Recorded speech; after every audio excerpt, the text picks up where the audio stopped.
Anna stood at the gates of Rosewood Mansion, the sprawling estate she'd inherited from a distant relative she barely remembered.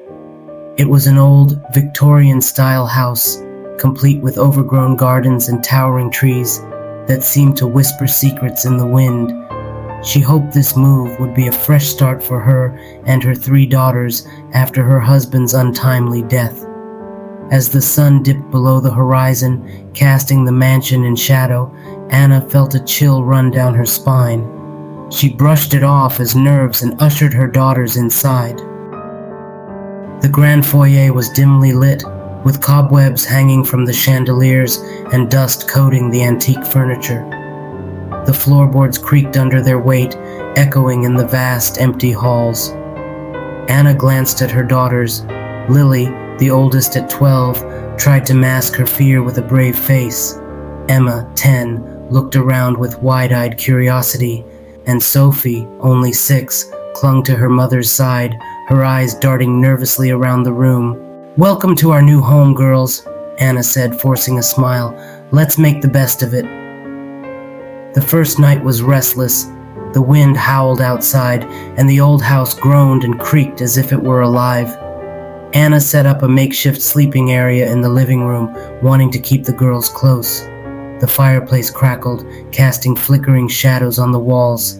Anna tried to read a book, but the strange noises kept pulling her attention away. "Mom, I hear something," Sophie whispered, her small voice trembling. "It's just the old house settling, sweetheart. Try to sleep," Anna replied, stroking Sophie's hair. But Sophie wasn't convinced, and neither was Anna. There was something about Rosewood Mansion that felt wrong. The next morning they began exploring. The kitchen was outdated but functional. Upstairs they found bedrooms filled with old furniture, covered in white sheets. Emma discovered a large ornate mirror in one of the rooms, its glass cracked and frame tarnished. "Mom, look at this!" Emma called out. Anna joined her, gazing at the mirror. There was something unsettling about it. As she wiped away the dust, she noticed her reflection seemed to linger a moment longer than it should. "Let's leave that for now," Anna said, pulling Emma away. "We have more important things to do." Over the next few days, odd things began happening. Objects moved on their own, doors opened and closed without reason, and cold spots appeared throughout the house. At night they heard footsteps echoing in the halls, and whispers that seemed to come from the walls themselves. One night, Anna woke to the sound of whispers. She grabbed a flashlight and stepped into the hallway. The whispers grew louder, coming from the direction of the attic. Taking a deep breath, she climbed the narrow stairs, the old wood creaking beneath her feet. The attic was filled with old furniture, boxes, and cobwebs. In a dusty corner, she found an old diary belonging to a woman named Margaret, who had lived in the mansion over a century ago. Anna sat down and began to read. The diary told a tragic story. Margaret had lived in the mansion with her young daughter, Emily. They were happy at first, but strange occurrences began to plague them. Margaret wrote about seeing ghostly figures, hearing whispers, and feeling an oppressive presence in the house. Her entries became more frantic as she described her daughter falling ill and eventually dying. Margaret's final entry was chilling. "We are trapped. The mirror holds the key." Anna's heart raced. Could the mirror Emma found be the same one Margaret wrote about? She hurried back downstairs, determined to investigate.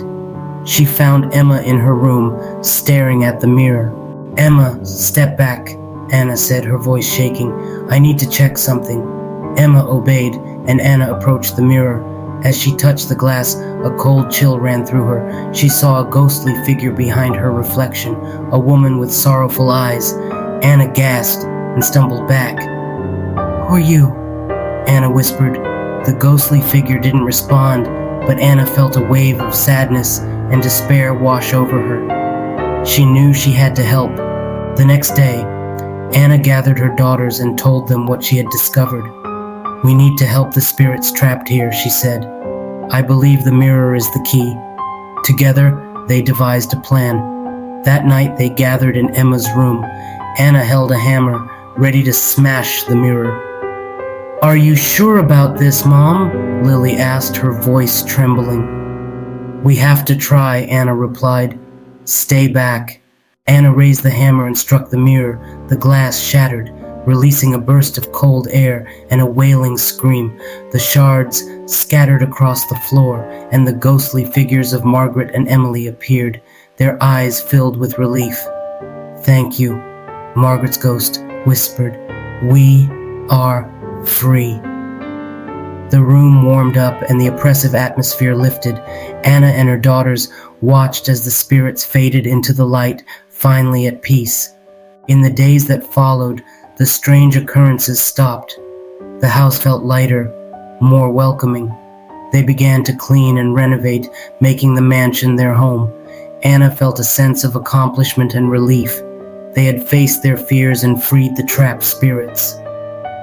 One evening as they sat together in the living room, Anna looked at her daughters and smiled. "We're going to be happy here," she said. Lily nodded. "I think so too." Emma looked around the room, now filled with warmth and light. "It doesn't feel scary anymore." Sophie, snuggled up to her mother, whispered, "I like it here." Anna hugged her daughters close. "This is our home now," she said. And for the first time since moving to Rosewood Mansion, Anna felt at peace. The haunting was over, and a new chapter had begun for her family.